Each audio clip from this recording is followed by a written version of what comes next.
Quelque part, pas très loin de chez nous, il y a un royaume. Ce royaume est unique au monde. Il est habité par des mamies et des tatis venus de toutes les contrées de l'univers. Dans ce royaume règne la confiance, la paix, la sérénité, mais surtout l'amour. Mais quel est le secret de ce grand bonheur?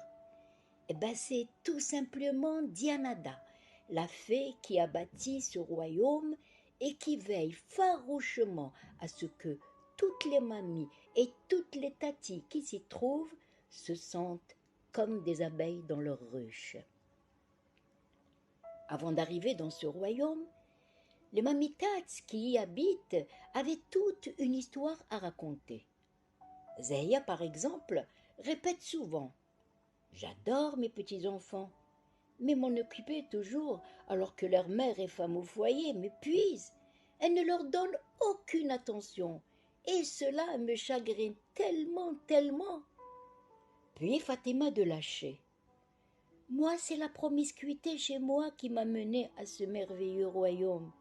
Je n'ai plus d'intimité depuis que mes 2 petits-fils partagent ma chambre et leur logement qui n'arrive toujours pas. Je vous promets que je les adore, mes petits-fils, mais je dois vivre quand même un petit peu ma vie, n'est-ce pas ?» Et Fifi de rappliquer « Moi, en tant que mamie, je suis comblée. Je rends visite à mes petits-enfants, leur mijote de bons petits plats, les accompagne à la piscine. Mais malgré ce pur bonheur, un jour, j'ai pris mon vieux sac à dos, ma canne et mes rêves en tête, et j'ai rejoint le royaume. Et savez-vous, les filles, ce que m'ont répété les anciennes mamies et tatis ?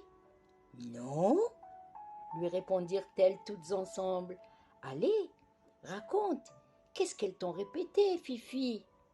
Eh bien, dit mamie Fifi, sachez qu'il y a une fée dans ce royaume où nous nous trouvons. Elle s'appelle Dianada. Dianada ? Mais, Fifi, comment la rencontrer, cette fée ? Oh, personne ne peut la voir, reprit Fifi. Pourtant, elle est omniprésente au royaume qu'elle a créé. Il paraît qu'elle est dans les rayons du soleil, dans les gouttelettes de pluie qui glissent sur nos joues, dans les petits cœurs que nous nous envoyons et dans toutes les marques de bienvenue et d'amitié que nous nous adressons. Mais voilà que Souad, une tatie nouvellement arrivée, qui l'arrêta. « Moi, la fée Dianada, je veux la voir coûte que coûte, vous m'entendez ? Je veux la voir !»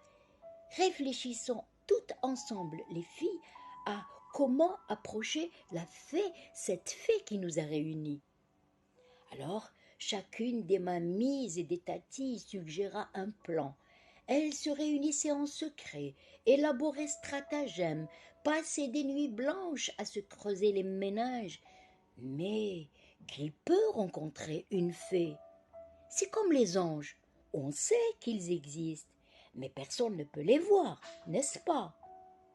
Or, Dianada la fée était partout, au four, au moulin, à la ruche pour fournir du bon miel aux habitantes du royaume, les manimitats, et même tout comme nous, dans sa cuisine. Elle a lu dans leurs pensées qu'elle voulait la rencontrer. Alors, par une belle après-midi d'automne, elle décida. Les mamitats sont extraordinaires et je les adore toutes autant qu'elles sont. Je vais provoquer une rencontre et elles vont me voir. Elle les revit toutes dans une seule et même image sur laquelle elle souffla.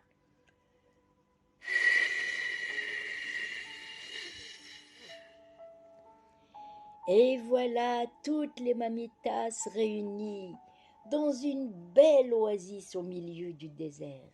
Elles s'embrassaient, se congratulaient, tactiles et bienveillantes, se cherchaient du regard. Certaines avaient des larmes au coin des yeux, d'autres étaient ivres de bonheur. Puis, soudain une belle apparition, la fée Dianada se manifestant, belle comme la fée qu'elle était d'avoir réuni tant de belles âmes en ce royaume béni. Et cela dura longtemps, bien longtemps.